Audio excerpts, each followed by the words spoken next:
called Conservation Ambassador. And what it is we do at our center is we give a hope to rescue wild. Either animals that have been injured somehow and can't be sent free back out to the wild. Those animals are sent to us at our center. Or other times we have a big problem, especially here in the United States. We have a problem with people trying to make pets of wild animals. That never has worked. It's also against the law. Those animals are taken away and sent to our center as well. Now what we do is give these animals lots of love, lots of attention, and lots of food. And the animals that we can, we train to travel. Going mostly to school groups, giving us a chance to share some amazing rescue wildlife up close and personal. Now, we've been partnering with SeaWorld for the last 25 years, and we've gotten to witness some of the amazing rescue work that SeaWorld's done. And since SeaWorld first opened their gates, they have rescued and released over 40,000 animals. That definitely deserves a round of applause. Yeah, that's incredible. They're some of the best at what they do. When SeaWorld asked us to come share some of our wildlife with you, we were super excited to do so. And we came all the way out from California to share some of our furry friends. And we're actually going to start with one of our local ones. Hello everybody. This is Poppy, a Virginia opossum. Now, these were Richard's East Coast animal, but they were spread across the United States while the railroad tracks were being built. And they actually brought him here from state to state as a food source. But we got Poppy because one day a lady was driving home at night and she saw a cute little fur ball run across the road. She tried her best to stop, but she accidentally hit that fur ball. However, so she pulls over, but how she was smart, she saw the kid, opossum. And she remembered reading somewhere that opossums were marsupials. And marsupials an animal with a pouch. What do they keep in that pouch? Their babies, right on his money.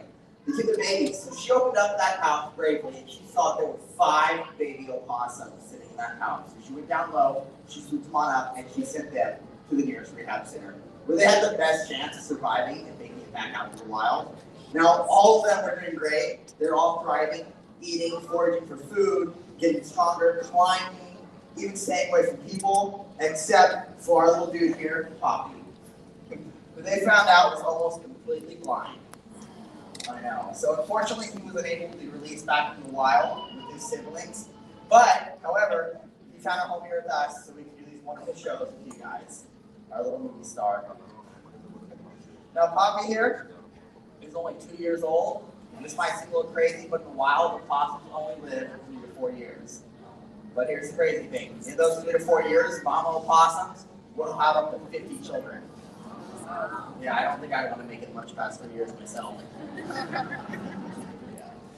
Now, one of the things you don't know about little Poppy here, or maybe you do, is at nighttime you might see him in your backyard. He's actually helping you and your family out. What he's doing is he eats a very crazy cool diet, and that diet is very beneficial. What he does is he eats carrion. So he eats all types of mice, that may be rotting, things like that that cause bacteria, diseases, and he'll come and pull them out of your yard for you so your pets don't get it. The big thing he does is his favorite thing are ticks. And he'll eat up to 5,000 ticks in one season. Yeah, he eats 5,000 ticks in one season, and ticks are the biggest carrier for Lyme disease.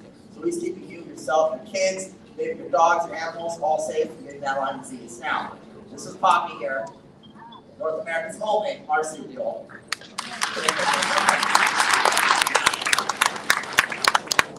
Speaking of marsupials, this guest here is from the land of marsupials, Australia. Now, I have to wear this big glove with him because right now it is the laughing kookaburra's mating season.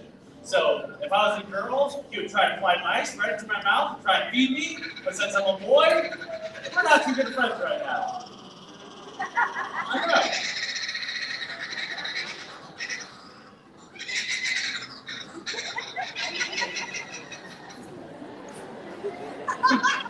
That was pretty cool.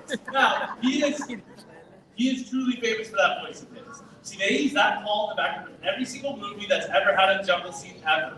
It doesn't matter if they're showing an African, a South American, or an Asian jungle. They use this little bird's voice, even though he's from the exact opposite climate. He's from the grasslands of Australia, but they use his call because it does sound like it comes from the jungle. You guys want to hear it again?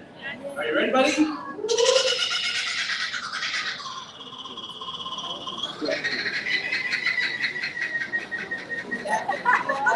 I love it.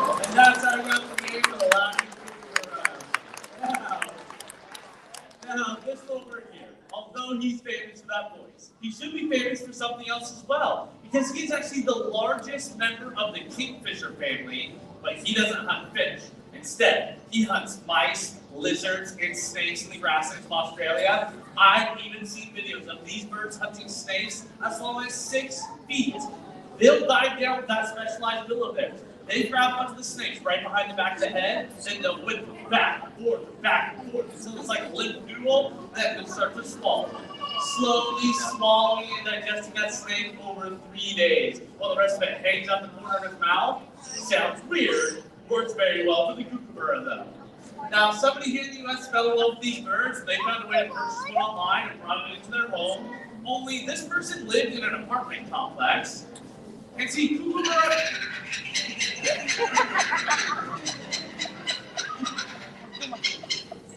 Did everyone guys have one of those friends that never stops talking?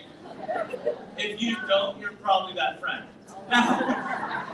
Now, the kookaburra is actually known as the outback alarm clock because every single morning they let out that call of theirs. The neighbors were not such a big fan, which is why he's with us at our center. Anyways, that's little Giggles, our laughing kookaburra.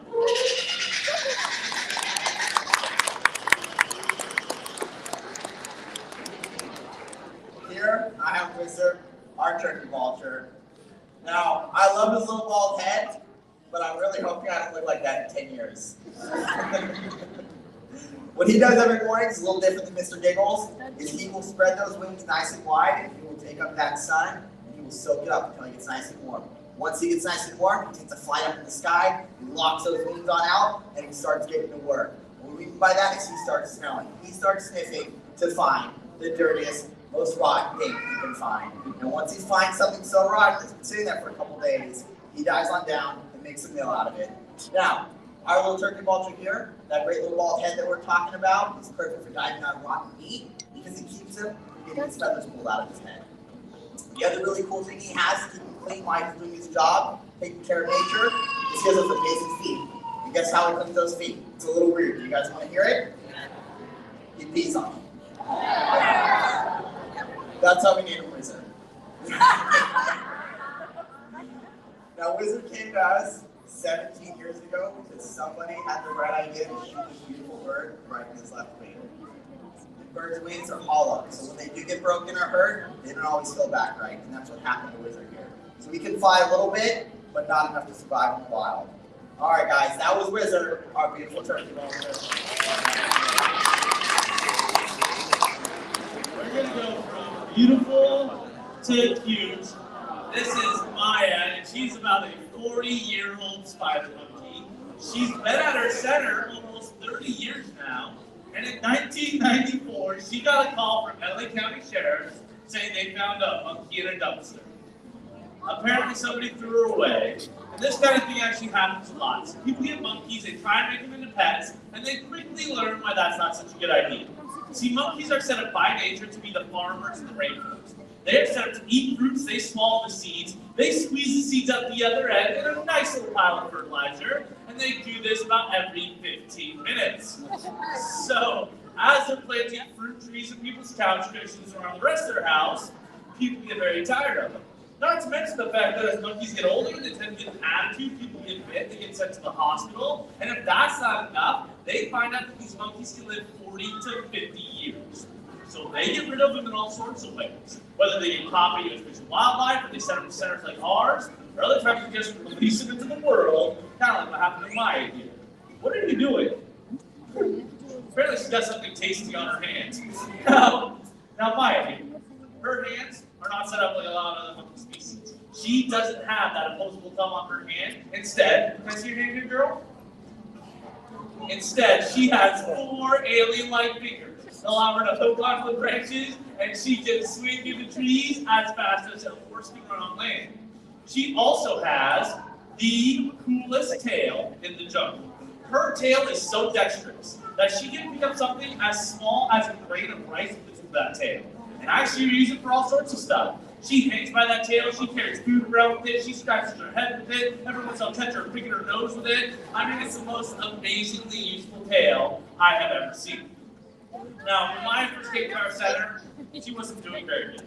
Because she was getting so much of the wrong foods when she was young, She actually had metabolic bone disease and now has major structural issues. She can't even extend her legs as fully as she should, which is a big part of why she put us at our center, not able to live with other spider monkeys. Now, I love her a lot, and spider monkeys are a top-tier climber. Our next guest has some surprising climbing abilities as well, but that's where my at. Let's say goodbye to the little spider monkey here.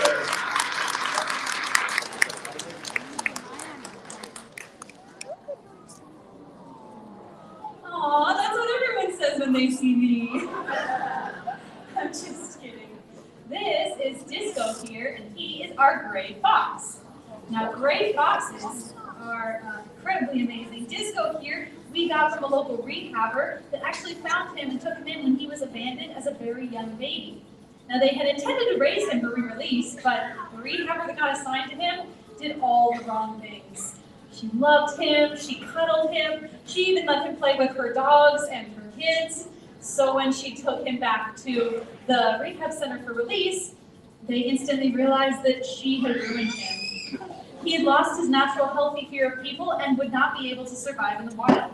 So instead, 12 years ago, they called us and we took him in. He's been helping us do educational programs ever since.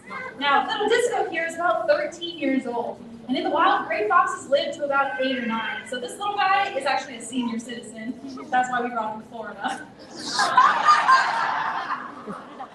Now, gray foxes are incredible creatures. They can climb up trees with ease using their cat-like movements, and they are excellent hunters and foragers and scavengers, eating anything from mice, carrion, berries, and grasses. But for a while, their numbers were declining due to overhunting for their beautiful fur. Plus, they face another problem as well, an invasive species. You know, Florida knows all about invasive species. This one was a red fox. Red foxes have taken over the gray fox's habitat. They've been overusing their food sources. But luckily, in recent years, gray foxes have steadily been making a comeback, which I think is great to see. Now, little Disco here may look pretty cute, but he's actually very stinky. Gray foxes have a very strong musky odor. Some lucky people in the front row could probably even smell it. It's not me, and my co-hosts swear it isn't him, so it's probably Disco here. But even though he's stinky, we still love him. Now, our next animal used to be a challenge animal. We would bring her out for audiences to try and guess and see what she was. But in recent years, we've been losing this challenge. She's about to come on out, but let's give it up for little Disco here, the gray fox.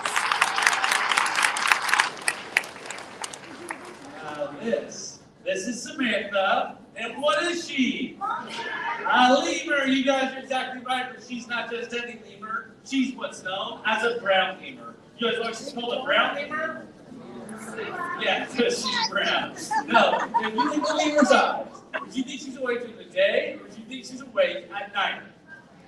That's what I think too. With those big, yellow, owl-like eyes, she looks like a nocturnal or a nighttime animal, but she's not. She's actually dying. She gets up in the mornings, and the first thing that she does is she greets every member of her lemur family. And how one lemur says hello to another lemur. Well, would you guys like to see? Yeah. Or you want to see? It's kind of weird. All right, I'm going to make it sound like a pin. She's going to answer me back. Then she's going to do something rather strange. Yes, sure, you want to see this? Yeah. All right, the things I do for an audience. Ready, Samantha?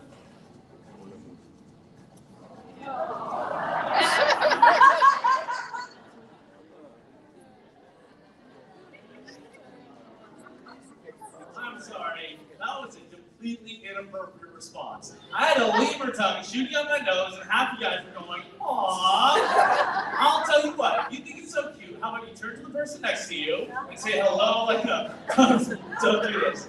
I got in big trouble with a preschool group because I couldn't get them to stop. Now the lemurs, they get up, they greet their whole family unit, then they go off looking for food. Now for her, she doesn't want to use the ground. Where she lives, there are fossa, a jungle cat-like creature that loves sea lemurs. There's also crocodiles by the water's edge. So when she gets around, she uses the trees. And how she gets from one tree to the next, guess what she does? She jumps. They're even called leaping lemurs. Amazing, amazing jumping ability. Ready, Samantha? How's that? Let's do a real jump. Come here, girl. Oh, she's peeing. We're going to take a brief intermission. Are we done?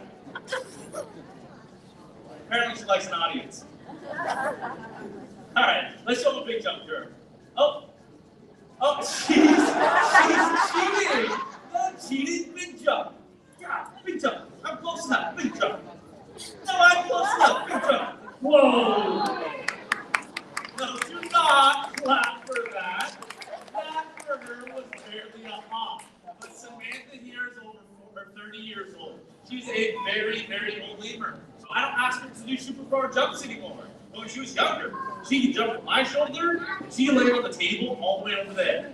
And as she jumps through the air, she uses this big, beautiful, long tail of hers to keep her balance as she would be bounding through the canopies of Madagascar.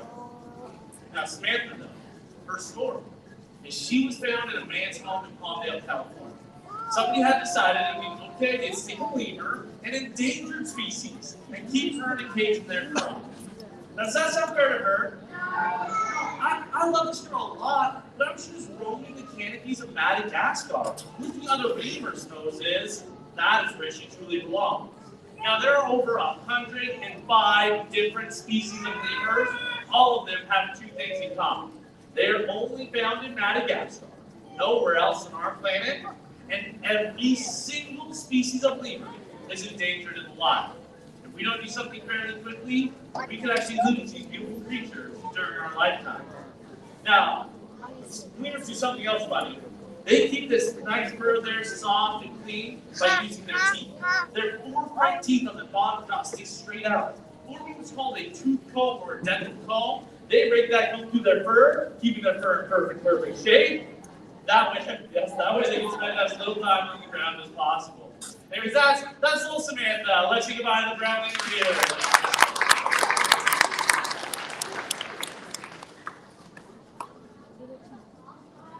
This lovely lady is Tico, the Harris hawk. Now, Tico came to us from a program called the Colson Project that actually breeds and releases Harris hawks back into areas of eastern Texas that were devastated by hurricanes.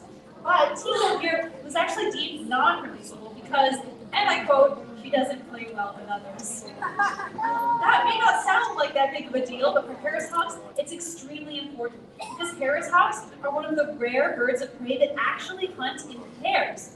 Because they come from such a harsh desert environment of the southwestern U.S., there is not that much food, so they found that by pairing up, they have a much higher survival rate. But because Miss Single Lady Tico here did not want to pair up, she was sent to our center instead.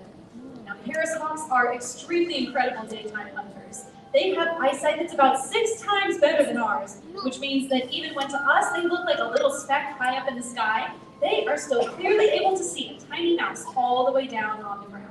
Plus, they have these amazing ridges over their eyes that act just like the front of a baseball cap to block out the glare of the sun. Their taloned feet use roughly 500 pounds per square inch of force to catch and take down their prey. And they cooperate with their partners to back prey into difficult situations, sometimes getting them called the wolves of the sky. That is our fantastic Harris hawk, Tico.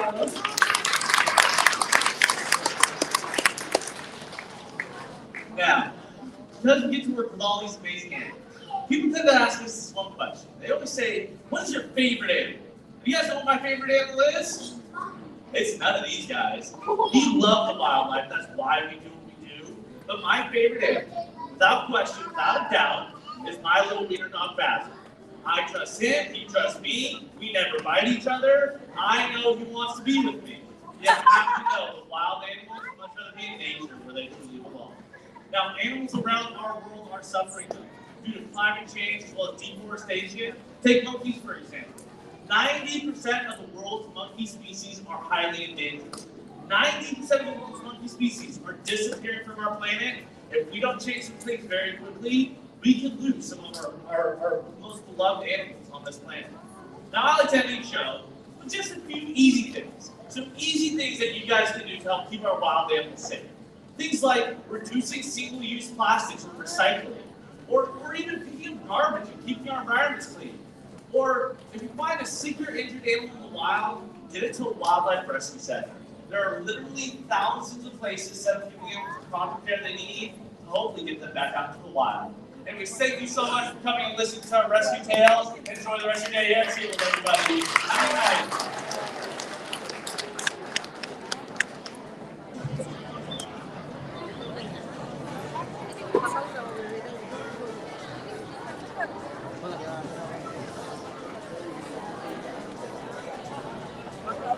Hey, whose hat is this?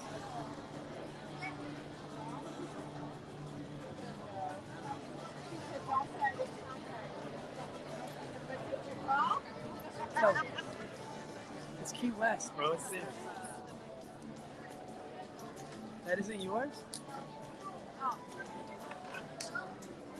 Yeah, David, everything.